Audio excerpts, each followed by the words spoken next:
All right, Nick, it's time to talk about the Baltimore Ravens. And, coming off a big win this past weekend, uh, there was a few things that happened that were kind of concerning, but we're going to put people's minds at ease. There's some good news that was released this week, and I know you have the story to keep the Ravens flock updated, Nick. But, as it is Thanksgiving time. Thanksgiving's right around the corner. We're in the season of giving. It's time to give thanks. And we want to ask the Ravens fans in the comments below, what are you thankful for? Whether it's something on the field, whether it's something off the field, let us know in the comments below. What are you thankful for? We're really interested to know. But Nick, what kind of good news do you have for the Ravens fans? I tell you what, Miles, after 2021 and the number of injuries the Ravens had to overcome, and frankly, some of the injuries the Ravens had to battle through this year, the Ravens have to be thankful for good news involving Rodney Stanley and rookie safety Kyle Hamilton, who both were injured in that victory against the Carolina Panthers that you alluded to. And this is from Ravens Wire right here, quoting John Harbaugh. I'm going to read from what John Harbaugh said here after the game. Quote, he said, "Yes, Kyle and Ronnie, we don't have the final word on those things yet, but I would say it's definitely trending in the right direction based on what we know so far. Ronnie still has an MRI to get, so we'll find out the final on that, but it was trending really well. I'll emphasize that really well last night and this morning. And Kyle, the same thing. Kyle, the x-rays look good, so it's trending the right way. His knee is stable and all those kinds of things." This is, of course, Miles, on the heels of safety Marcus Williams, who was a superstar in the early part of the season. He obviously got hurt, but he's slated still for that December return. He's on track to make that return. So again, Ravens, give thanks. Good news. Stanley wasn't hurt. Worse again, thank God, it seems to be a very minimal injury. Hamilton seems to be fine as well. This is obviously very good news for a Baltimore Ravens football team that has been brutalized by injuries over the last year and a half. Seems to their luck maybe turning a little bit in their favor now, especially as they look forward to a big playoff run. First place in the AFC North. A lot of tough games coming up, though, potentially to hold off the Bengals and anybody else in that division that may sneak up on them. But Miles, I want to get your thoughts on this. What do you think of the fact that, excuse me, that Stanley won't miss significant time? Good Lord. Yeah, no, it's huge because looking at the injury, Nick, he kind of got Lamar Jackson got rolled up into Stanley and he tripped over him, and it's the same ankle that he's had so many surgeries on. It was very concerning at first, but the story you said, Harbaugh, I read that saying that it's not so big of a deal. He is very, very optimistic about it, and Lamar even talked to Stanley himself. And Stanley kind of joked with him, like, hey, just don't fall into me again. So there's a little banter back and forth there. So I'm feeling good about Stanley now. I am thinking that he is going to be okay. And I don't know if he's going to, even miss just one game, for rest reasons, just to be a doubly short, or if he's going to come back right away. But it's trending in a more positive manner rather than not. But Nick, I'm also really excited about Kyle Hamilton, because this is a guy who ranks first per PFF out of all safeties in the NFL, 86.9 grade. He's really, really good. I believe he's the highest or one of the highest rated rookies overall in the NFL this season, Nick.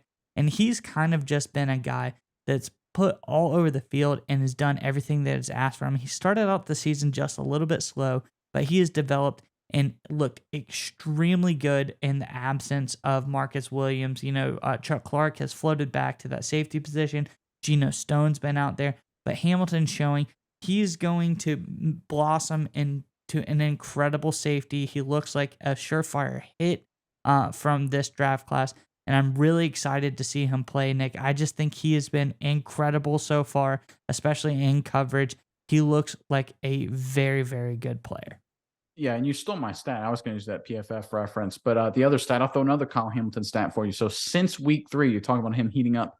He's had 130 coverage snaps, gives up only 70 total yards. 70 total yards. Minus there were DBs last year for the Ravens. That 70 yards was one play. Yeah. Right. Especially late in the year. Right. So that's obviously Hamilton's been spectacular. No touchdowns allowed.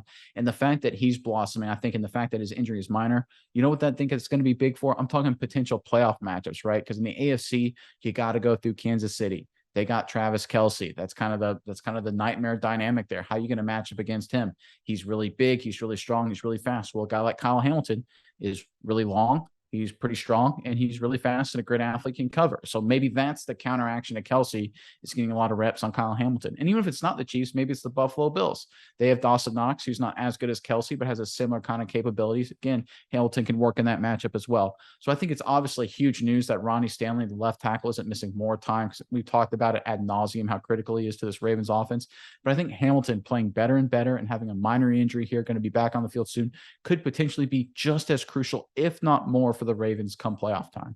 Yeah, Nick. And I want to just give us the broad picture of the Ravens defense coming down the stretch, just so we can reimagine this, get a little bit excited about things to come, because it's a defense that started out the season and they were not playing very good defense. This was a team that let up a lot of points, a lot of blown fourth quarter leads, but it has wildly, wildly changed since that time, Nick, and it is becoming better and better every single day. But if you look, Nick, talk about people coming back.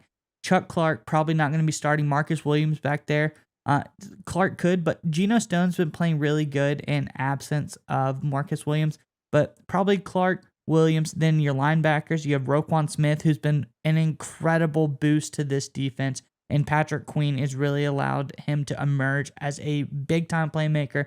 He looks like a good player, not the bust that people thought he was, being a first-rounder. And then you look at the front four, Nick. You got Campbell and Matabike and Broderick Washington, who cycles in and out there. All of them are playing great. Justin Houston as a pass rusher looks good. And then on the other side, you got Jason Pierre-Paul, you got Tyus Bowser, you got Odafe Owe and David Ojabo. All can be intermixed around that time.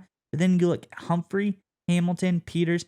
This seems like a very strong secondary, strong linebacking core, and a strong front four, Nick. I think this defense looks playoff ready. It looks championship caliber. And if the offense can be good enough to win some games, I think that they have a very strong chance for the weeks to come.